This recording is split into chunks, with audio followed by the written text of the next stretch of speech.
What is up, Louisville? This is Chris King with your daily LOU. Today we're hanging out with Craig, owner and operator of Underground Sounds Record Store, to talk about Saturday's Record Store Day, the highs and lows of owning a brick and mortar record store in this modern era, and the Grateful Dead culture in Louisville. I usually don't wear striped shirts. It's not your thing? You were wearing a striped shirt yesterday. Like it? When you're like your casual or your business casual, I guess, or your corporate, or your boardroom. Yeah, that's what you call it. Well, I haven't slept since the day before yesterday, so. Well, that'll do it. This is what like I ended up on the couch on Yeah. 2 in the morning. When you don't go to bed, it's still the same day. So you just. It is. It's just it all blurs together For for sure. I'm doing okay. Enjoying thank you. Sierra Nevada Absolutely. on the clock. Absolutely. Like you said, it's the benefits of owning your own business. Yeah, getting paid to drink beer and You can make the rules. listen to music. Yeah. Yeah. Well, we're here to talk about and celebrate Record Store Day, which is going on this Saturday. And so tell me about that. Like, what's Record Store Day, and what are you expecting Is there from a place I should look? Ah, with the man, camera? yeah, you can look here, or you can look at me. It's whatever. Just being I'll casual. look at you. We'll do like a little interview thing. I'm knocking Record things Store over. Day started about 10 years ago, Yeah. and it's to bring awareness to brick and mortar record stores.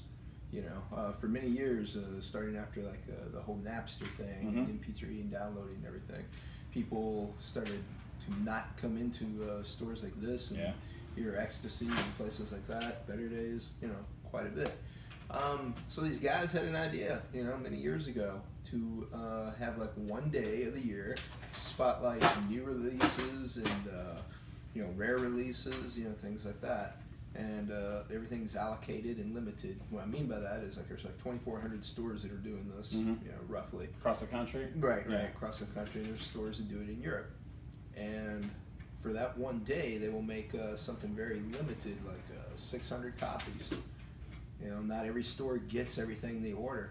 You know, we try to order like 15 Grateful Dead live albums, and we got like 2. Yeah. You know, everything is allocated. Yeah. You know, Yeah, so I was gonna ask that. Is there anything special that you get? Limited releases, like like discounts? It's like what's the yeah. I mean, every store is different. You know, like some stores will have like 20% off of regular stock.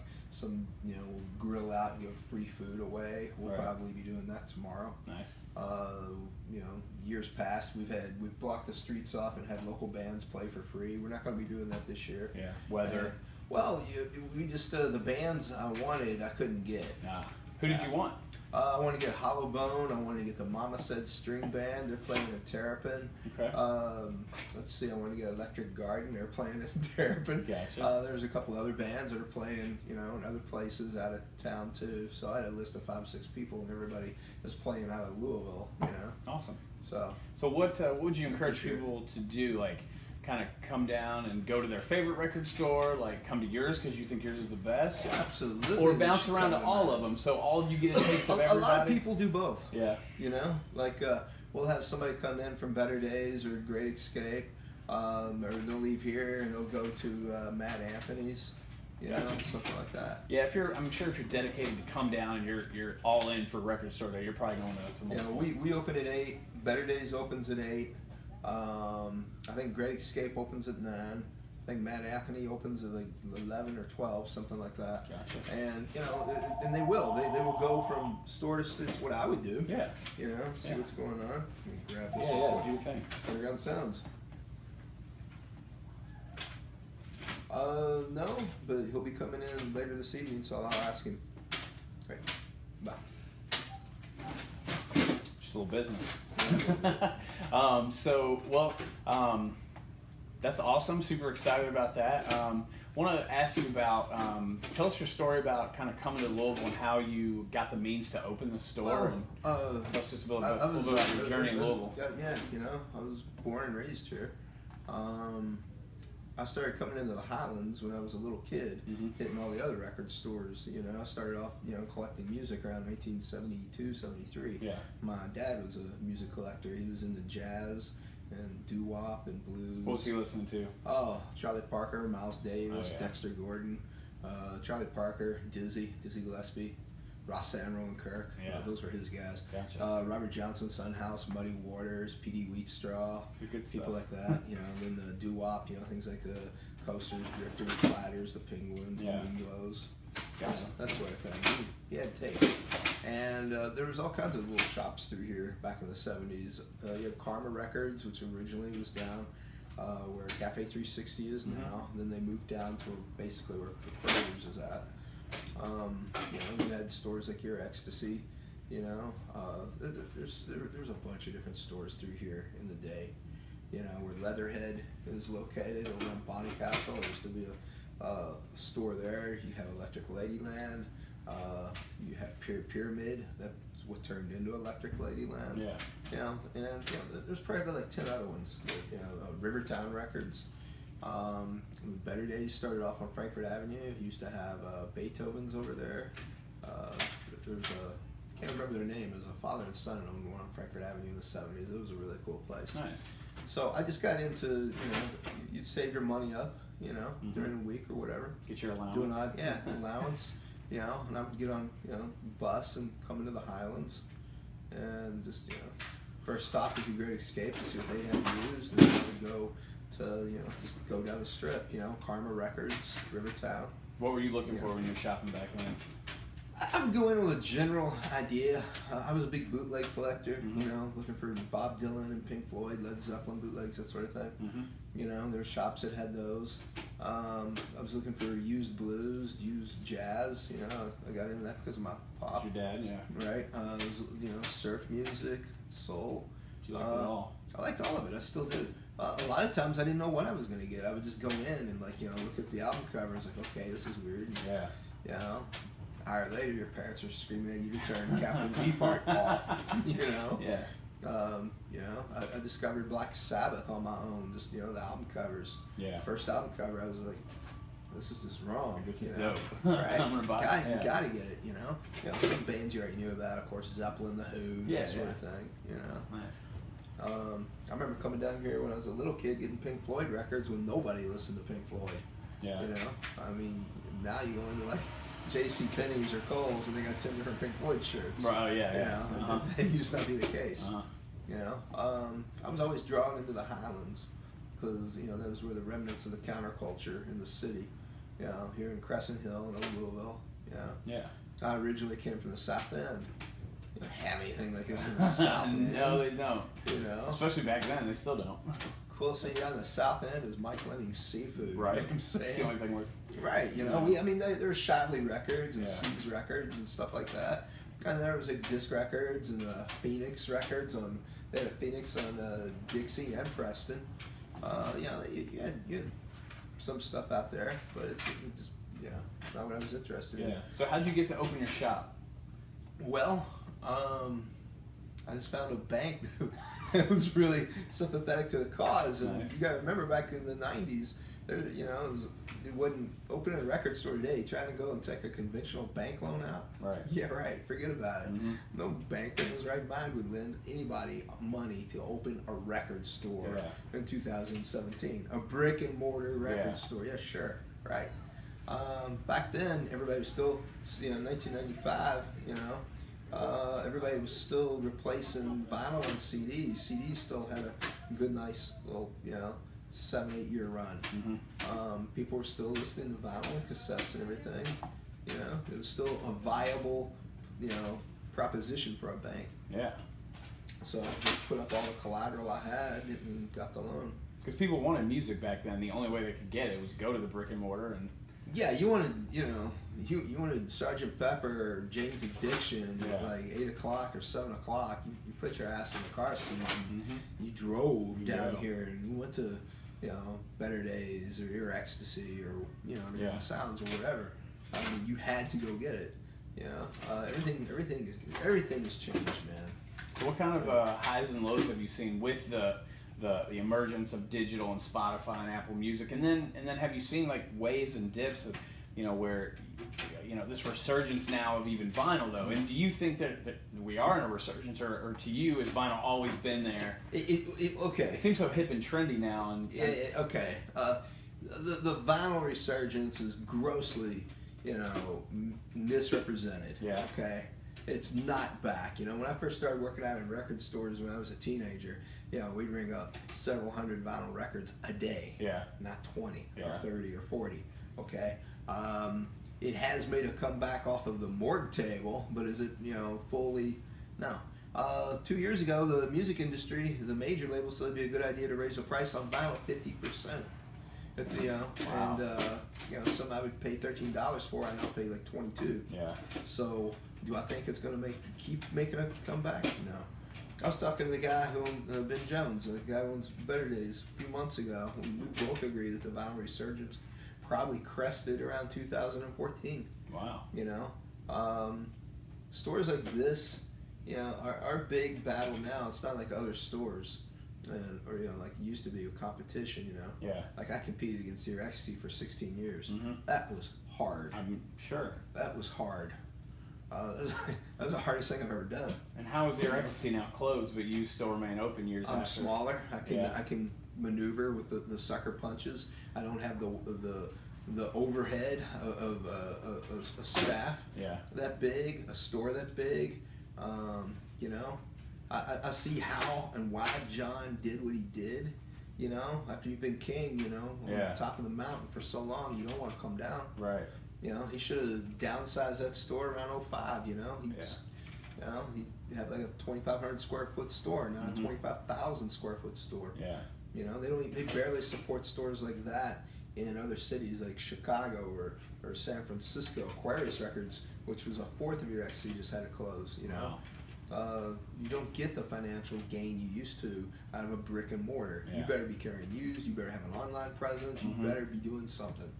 Yeah, they Yeah. got out of one big building and went to another big building. Yeah, but by that time, you know, the damage was done. Yeah. All the people, underground sound. Changing directions a little bit. We were talking the other day about the Grateful Dead here in Louisville, and when you came, what the Grateful Dead scene was like, and what was how have you seen that change and grow, and what has your presence been on? I on got the scene? into the Grateful Dead around 1976 when I was a kid, Mhm. small kid. I mean, I didn't have toys. I had albums Yeah. and tapes. I've been like that my whole life. The first thing Santa brought me was like a radio and a turntable. I've Yeah, always yeah. been into music. Nice.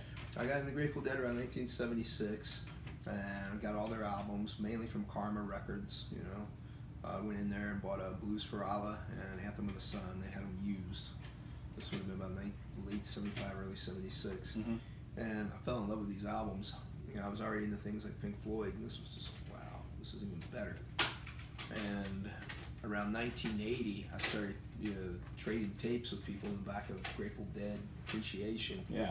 magazines, and you know, you're walking down the street in 1979 or 1980 in the Highlands, and you see somebody with a Grateful Dead shirt on. You're gonna cross the street and get their phone number. You know, Yeah. I was a huge tape trader, and for 3 decades, you know, and so yeah, you just, hey, who are you? You know, you live here. Where Yeah. you from? You got the new Princeton tape that's out. You got this. You got that. You know, you got phone numbers from people. Yeah, yeah. Now, yeah, today, you know, like, They're everywhere. I'll walk down the street and I'll pass more Grateful Dead shirts than Led Zeppelin shirts. Yeah. Again, You the know, same thing. I never thought I'd see that in Louisville. No, Yeah. no. And you know, I followed them on the road for like God ever. You know, I saw the Grateful Dead over 300 times.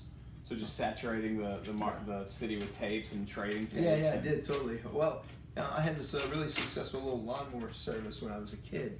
I was, you know, late '70s, early '80s. You know, you're pulling in $400 or $500 a week. Mowing lawns. Yeah, that's a lot of money. Yeah. That's a lot of money now, but you know, that was a supreme amount of money then. Yeah, it buys a lot. Yeah.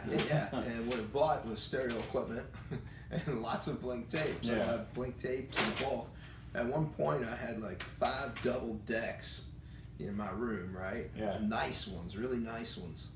And I would just sit there and make like about 15 tapes a day, but I would do it times like 7 or 8 Yeah. all at once in real time. So you're like mass producing like Yeah, dead yeah. recordings and live shows. Because and because you can trade them around. yeah. You know? Were you mainly trading or were you selling? No, or? I wasn't selling, man. Just It goes against trading. the creed. Yeah, you yeah, gotta yeah. trade. It's Uh-huh. free. Nice. You know, kind of like the tape, you know, like tape vines and like, you know, stuff today. You know, file sharing. Yeah. Yeah, Deadhead's invented that, my friend. Yeah, it's true. You know, Good stuff. but yeah, we just traded lots of tapes around. You know, I traded tapes when I was a kid with the guy Dick Latvala, who did the Dick's Pics series for the Grateful Dead. He was in Hawaii, growing. Yeah. He was a grower. Yeah. And I traded tapes with him when I was like 13 years old. He was trading tapes, selling weed. Yeah. Oh, he wasn't selling it. He gave it to you for free. There you go. He liked you. He was a nice guy. Give me that Chicago show, and I'll give you this joint. Yeah, I had many conversations with him on the phone over the years. He was a trip. Nice. Well, I appreciate you talking to me. Hopefully everybody comes down for Record Store Day and supports local business here in Louisville. And one question to get you out of here on just kind of off topic of records or Record Store Day. What are your favorite local business in Louisville? Like one or two that you enjoy, a restaurant, like independent groceries. There's a few, I do most of my grocery shopping in Value Market that's locally owned. My favorite bookstore is Carmichael's. I started going to Carmichael's when they opened. They used to be down by Cafe 360. I used to go in there with my dad in the late 70s. And so I'm a big, I walk through Carmichael's 4 or 5 times a week. Yeah. I live right next door to it. Just checking out what they have. Probably one of my favorite restaurants to go to would be El Mundo's. Oh man, I just went there for the first time a couple weeks ago, and I've already been there twice. That's a margarita, man. Dude, that is a margarita. I'm telling you, and their fish tacos are pretty dope. I like Jack Fry's. I like Wick's. A lot of local restaurants. Yeah. The one I end up, I like Mexican food a lot. And I like spicy food. Yeah. I like the atmosphere there. I like the guys that work there. They're cool. Nice. So I usually go through there like once, twice a week. Carmichael's like almost daily. Yeah. I like this place. Yeah, this place is pretty nice. Yeah. But yeah, it's cool you're doing this. Well, brick and mortar stores like this and Carmichael's are facing. It's not competition with similar stores. It's Amazon Prime. Yeah. Like everybody for $100 I know has Amazon Prime. Amazon Prime, if you order something that's $35, $40, you do it before 12 noon. Mm-hmm. You get it. It's delivered to your house by 3 o'clock, 4 Yeah. o'clock.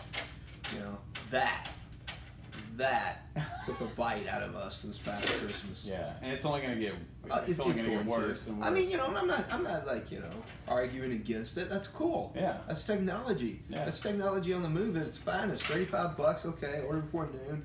You get the the Who box set. If you live out in Fern Creek or Okolona or Shively and driving in the Highlands, because let's face the facts, most of these stores are in the Highlands area. In Crescent Hill. I get that. I get that service. If I lived in Valley Station, and I wanted a new Who box set. I think that's the greatest thing in the world. Yeah. It's killing us though. And it's giving you. It's killing us. Yeah. You have. I mean, how do you compete with that? You don't compete with that. No. No. Just no. I mean, like no before, ideas flowing. No like. How would you counteract? Well, okay. Delivery service? I was just getting to that. We were thinking about reactivating our delivery service. We had a delivery service for 5 years in the 90s. Yeah. We started a delivery service around 97. Yeah. And we had that for I guess it was about 4 years. So I've already done that. Yeah. I did that for 4 solid years. Yeah. I put some wear and tear on the car doing that. I bet. And we're thinking about doing that again, but would it be 7 days a week? No. Yeah.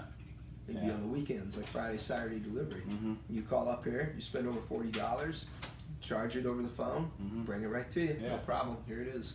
Whatever you gotta do, man, because online is taking over. So. Yeah. Oh, absolutely. Amazon Prime. I mean, it's unfortunate that stores like this and Carmichael's are like caught in the crossfire and in the middle. It's unfortunate, but it's reality. Yeah, and as long as you're getting it, it's maybe tough to compete with the pricing. I don't know, but if prices are similar, like go to your local bookstore, record store, make a day out of it. Come to the Highlands, walk around, enjoy the atmosphere. Go get lunch.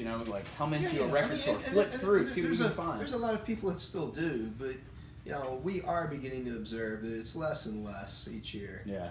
I mean, when you're in business, your sales are supposed to increase every year. Yeah. Not decrease. Yeah. And are glory years behind us? Well, no, not yet. So my answer to that, is to have things, we'll try finding this online, having this delivered to your house. Yeah. Okay. There you go. You got to you got to adapt with the market, and you got to do it quick. You know, I'll tell you who one of my heroes is, and and has been, is Richard Branson, right? Yeah. Yeah. Pay attention. Virgin.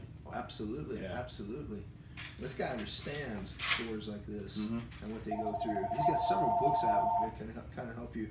You know, you always got to change it up. You sit on your ass or on your laurels, you're not going to be around very Yeah. long, because technology today is faster than it's ever been. Yeah. Underground sounds.